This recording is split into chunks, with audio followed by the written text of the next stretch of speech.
સુરતના કાપોદ્રા વિસ્તારમાં આવેલ કેશવ સૃષ્ટિ એપાર્ટમેન્ટની લિફ્ટ ખોટકાતા 4 બાળકો સહિત 7 ફસાયા હતા, જેઓને ફાયર રેસ્ક્યુ કરી બહાર કાઢ્યા હતા. કાપોદ્રામાં કેશવ સૃષ્ટિ એપાર્ટમેન્ટની લિફ્ટ ખોટકાઈ જતા 4 બાળકો સહિત એક જ પરિવારના 7 સભ્યો ફસાઈ ગયા હતા. ફાયર બ્રિગેડની ટીમે ઘટના સ્થળે દોડી જઈ લિફ્ટનો દરવાજો ખોલી તમામને રેસ્ક્યુ કર્યા હતા. કાપોદ્રા પોલીસ સ્ટેશનની બાજુમાં કેશવ સૃષ્ટિ એપાર્ટમેન્ટમાં મંગળવારે સવારે 3જા માળે રહેતા રાજપૂત પરિવારના 4 બાળકો સહિત 7 સભ્યો લિફ્ટમાં નીચે ઉતરતા હતા, ત્યારે લિફ્ટ પહેલા માળે અટકી ગઈ હતી, જેના કારણે આખું પરિવાર તેમાં ફસાઈ ગયું હતું.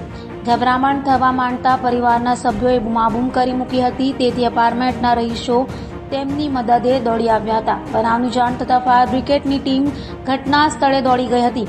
ફાયરની ટીમે કોમ્બી ટૂલની મદદથી ગણતરીની મિનિટોમાં લિફ્ટનો દરવાજો ખોલીને પરિવારના સભ્યોને સલામત રીતે રેસ્ક્યુ કરી લીધા હતા.